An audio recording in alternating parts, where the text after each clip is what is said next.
Ну а вы на ком думали, я еще буду играть? На Заске, конечно. Смотрим, что из этого выйдет. У меня скиллуха за пару дней, если что, после покупки уже подросла. Очень, ну я так скажу, неплохо выживаю. Очень неплохо наношу дамаг. Короче, я так чувствую себя достаточно уверенно на персонаже. Даже из ситуаций каких-то очень опасных по типу... Ну там, пацаны меня зафокусили там вдвоем, втроем, я просто улетаю за секунду от них.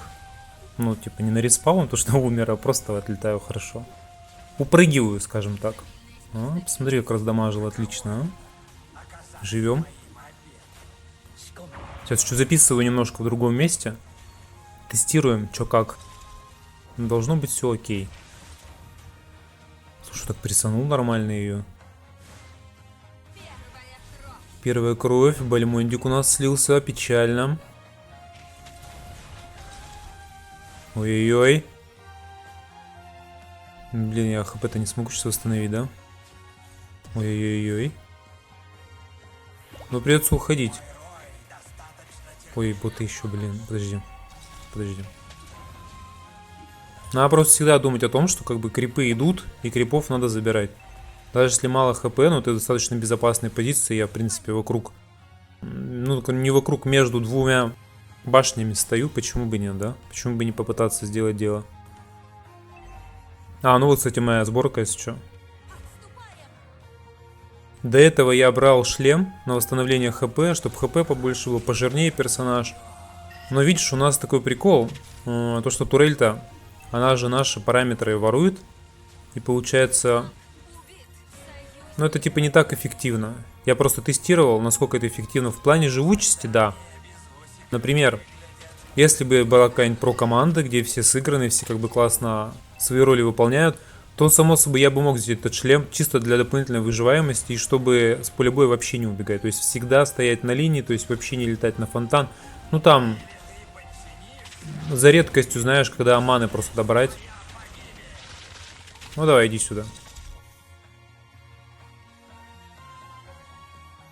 Во всех остальных случаях я бы прям насмерть стоял на линии.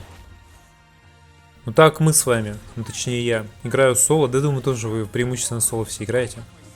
То, соответственно, я пикаю такую сборочку. То есть я максимальный дэмэдж выставляю, потому что у меня все равно киллы в основном идут от моего скилла номер 2, то есть это который контроль называется. Потом, наверное, от турели в основном. И все. И считай, раз турели передается частично моя маг-атака, то значит маг-атаку мы и разгоняем. Так, там какая-то борьба за черепаху. Идем посмотрим. Оп. Не, слушай, альфа уже отходит, да? Ладно, не будем тут уже рисковать. Нам оно ни к чему. Смотрите, что я делаю. Я бы мог под башню в наглую идти, но я аккуратненько. Я эту рейль в центре поставил и сам сильно далеко не пушу, потому что если я чуть подальше уйду, особенно если у меня не будет вспышки и ульты, ну меня снесут.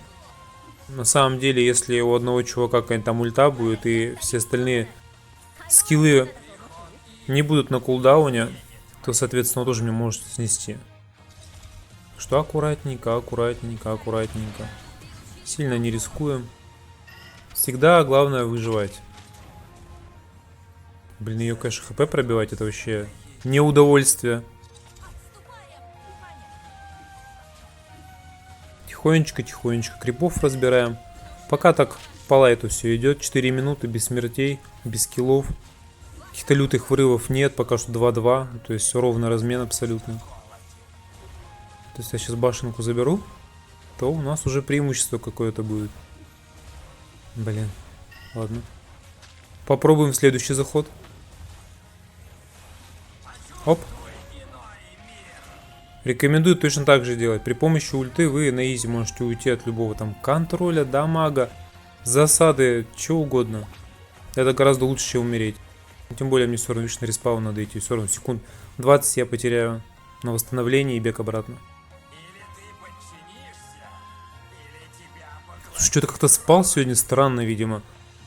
Знаешь, бывает такая хрень, типа, либо руку отлежишь, либо еще что-то. Вот я как-то сегодня умудрился, по-моему, отлежать шею. Я вот сейчас сижу, играю, записываю, и у меня как-то... неприятно в шее, скажем честно. Ладно. О, килл. Нормально. Отойдет, наверное, отойдет. Бывает вот такое, блин, спишь как человек нормально, а потом как сволочь полежишь один раз и все. Давай, до свидания, шея. Раз в 100 лет, конечно, такое бывает, но неприятно.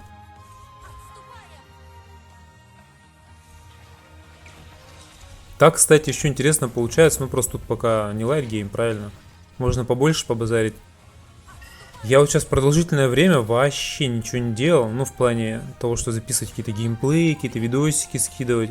Если вы на канале как бы давно, то вы знаете, что я по Overwatch скидывал, потом переключился на Ходс немножко. В промежутках был еще Realm Royale. Потом, пам-пам-пам-пам, чуть-чуть КС скидывал. Потом, что-то было. Ну сейчас вот только что я папку скидывал. Думал, что по папку буду делать видос. Но знаешь, что-то как-то вот... Мне игра нравится, но сам концепт видосов по папку я не могу сказать, что на 100% как бы то, что надо.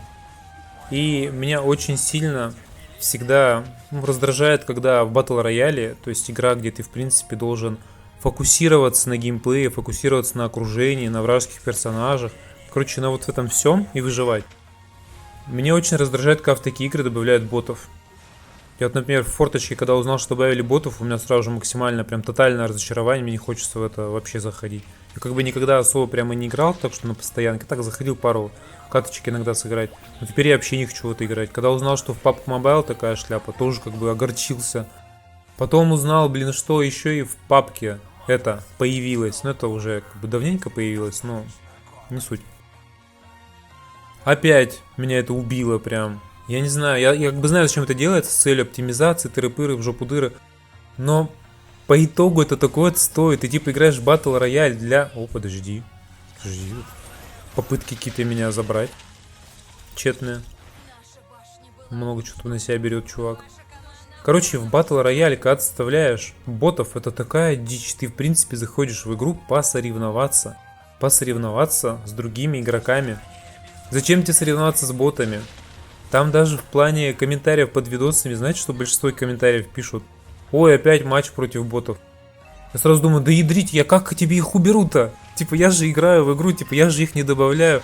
Я вижу, что такой-то чувак, вот там бот, например, потому что ну реально типа геймплей просто деревяшки. Но я же не могу его, например, не убивать, он же меня стреляет. Ты предлагаешь мне его не убивать ботов, что ли? Или из скиллов как-то вычитать, извините, не разработчик, сделать такого не могу. Ну не разработчик, папка, так-то разработчик. Поэтому такие тоже люди странные возмущаются, что типа ты убиваешь ботов, при том, что как бы ботов в игре вообще до хера. Я видел, как люди играют на высоком ранге, ну то есть когда действительно что-то уже добились в папке, там тоже до хрена ботов у них. У них везде есть боты, абсолютно везде. Можете любой видос включить на YouTube по папку, там будут сраные боты. Это полный отстой, это отстой, видишь, даже с двух сторон. Во-первых, это очень бесит то, что в Battle Royale, когда хочешь посоревноваться с людьми, ты соревнуешься еще и с ботами. То есть ты, ну типа даже фокус теряешь, ты такой думаешь, ну опять бот. И все, фокус потерял от игры. А должен быть на максимальном фокусе, должен быть как в расте просто. Ты в раз заходишь, каждый шорох у тебя просто, я не знаю, дрожь пробирает по всему телу. Ну потому что ты реально типа боишься, очкуешь умереть, ты там боишься лут весь свой потерять. Вот такие ощущения должны быть примерно в батл рояле. Не до такой степени, конечно, как в расте, потому что там-то это все прям совсем гипертрофировано. Там, блин, можно 3 часа фармить какую-нибудь древесину, железо, камни, и потом тебя убьют, все это заберут, и будешь думать, ёб твою мать. Зачем я в этот понос вообще играю? Ну, на самом деле, игра замечательная, это я чисто... Как со стороны бы реагировал игрок, скажем так. И вторая, считаю, причина, еще и сами игроки, которые тоже играют и которые заходят на видос, пишут, опять катка с ботами. Потому что ядрить, что сделать-то? Братан, что сделать? Как не играть с ботами, если боты есть в игре? Типа, не я же их добавляю. Очень странная фигня, очень прям максимально странная. Ну что там? Лорда будем забирать, нет? Пока 13-8, кстати, немножечко мы их по киллам обгоняем. Я пока не ощущаю прям какой-то агрессивной игры. Но знаешь, что я скажу? Я скажу то, что 10 минут прошло. И за 10 минут не сказать, что мы как-то прям супер сильно продвинулись. А значит, катка у нас, наверное, будет не быстрая. Далеко не быстрая. Посмотрим, могу ли я что-то здесь забрать. А, лорда, слушай, не мы забрали. Печально. Ну давай я лорда попробую пофармить, сейчас прочекаю. Неприятно. Там тоже заберем. Золотишко не лишнее. Ну блин, давай быстрее убивайся. За лордом просто надо идти. Я побежал. Ничего не знаю. Кстати, лорда хорошо разбирают, Турель очень сильно помогает. Он на ней фокусится, он, видишь, он сразу же по ней бьет. Считай, за это время ему можно уже так дамага накидать, что капец. О, спасибо, что подошли. Отлично. Ну, мы ведем на 5 киллов, как бы, но по ощущению все равно то, что такая достаточно равная игра. Что там, они у нас башенку заберут, мы у них башенку заберем. Чисто в лицо, видишь, они чуть побольше дэмэджа поймали от кого-то и там поотлетали. Блин, что за болт-то? Забивание на башню максимальное. Тик, тик, тик, что там снизу? Забираем.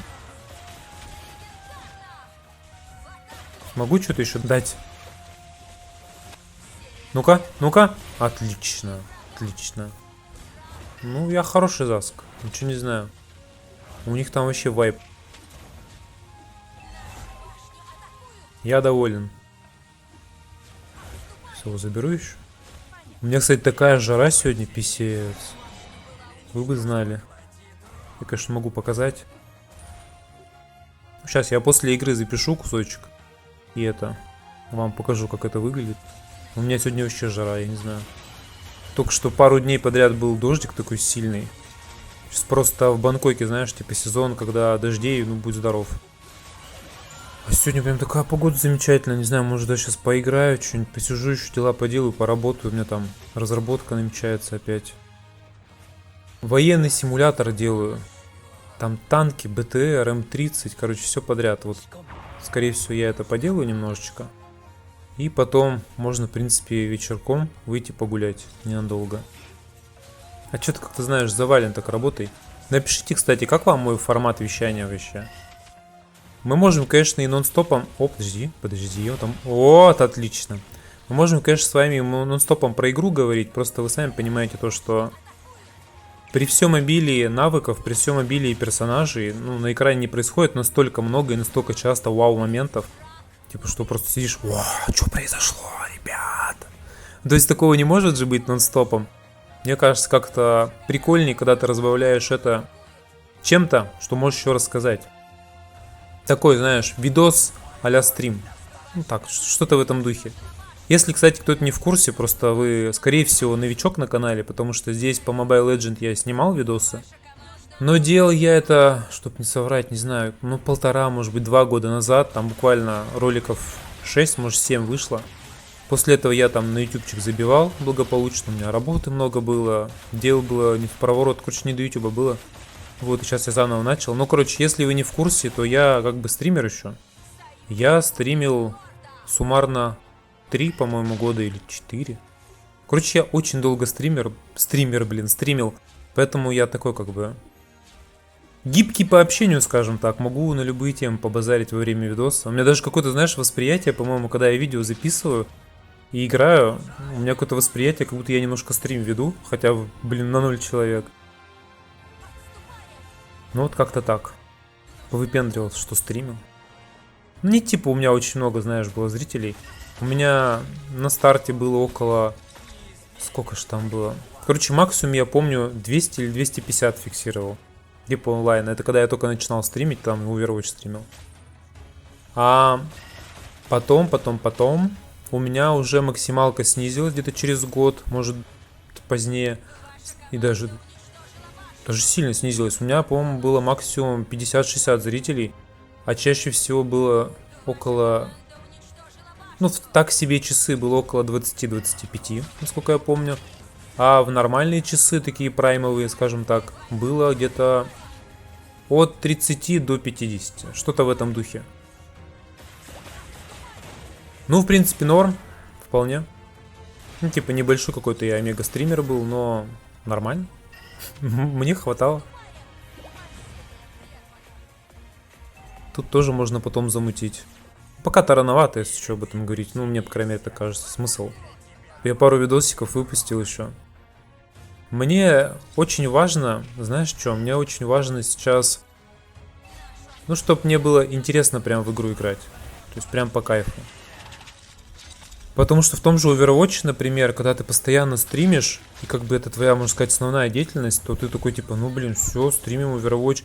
И вот уже игра задолбала, и ты все равно такой, ну блин, ну стримим же Overwatch, что еще делать? Я, знаешь, пытался разными играми другими разбавлять. То одну, то вторую, то третью пробовал. И в итоге никакие не заходят, потому что канал-то все равно по Overwatch. И пришлось просто в какой-то момент забивать на канал полностью, потом пытаться разные игры делать, потом, наверное, опять забивать, потому что не понимаешь, ну а что, куда движемся-то мы? Как-то надо, знаешь, понимать, какой вектор развития-то. Вот, и в итоге что-то я больше сфокусировался на работе, тут совсем забил, подожди. Заговорился, ребят, чуть-чуть. Ладно. Совсем, короче, забил уже, и не было игры, в которую хочется прям поиграть, поэтому я особо не парился уже. Не скидывал ничего. А сейчас, как-то, знаешь, проностальгировался ютубчиком, что ли. И плюс подумал, что хочу поиграть. Вот у меня, знаешь, на работе, если бывает, что я ожидаю, там, пока заказчик что-то порешает, по какие-то свои вопросы он там обсудит там с какими-то своими коллегами. Короче, вот это все вот геморрой, который мне не нужен, потому что я как бы в сфере фриланса, мне пофиг, что там они там обсуждают, какие-нибудь там планерки, я этим не занимаюсь. Я просто там дали задачу, разработать такую-то игру. Я такой, так, ребят, какой у вас там ТЗ, что вам нужно сделать, какие у вас референсы, какую игру похожа ваша будущая игра, и все, я делаю игру. Что там происходит в компании у людей, мне наплевать. Ну так вот, в эти моменты, пока я, грубо говоря, жду следующий заказ, либо занят чем-то таким, что у меня есть свободное время, либо хочу передохнуть, я подумал, чтобы поиграть. И мой выбор сначала пал на Ходс. Да, меня убили, но тут как бы никак не убежать, уже не из-за болтовни. Думал сначала, короче, в Ходс поиграть. Захожу, и у меня такое, знаешь, прям сильное ощущение, то что что-то не так. И я вот в предыдущих там одно или два видео назад говорил то, что вот ощущение, что всех персонажей сделали слабыми и максимально командозависящими. Я так не люблю. И потом я вспомнил, что я же в Моблу играл, мне нравилось. Кстати, когда я видосы в тот раз записывал, я тоже в Таиланде жил. Вот. И я такой, а го попробуем опять. Захожу в Моблу, этот персонаж сильный, этот персонаж сильный. У этого персонажа уверен, что были какие-то правки, изменения, но он все еще сильный. Я даже за Ханза зашел, который, ну, достаточно сильно, как я понимаю, реворкнут, потому что способности переиграли все. Они похожи на то, что было, но это абсолютно другое. И даже в это, господи, убили.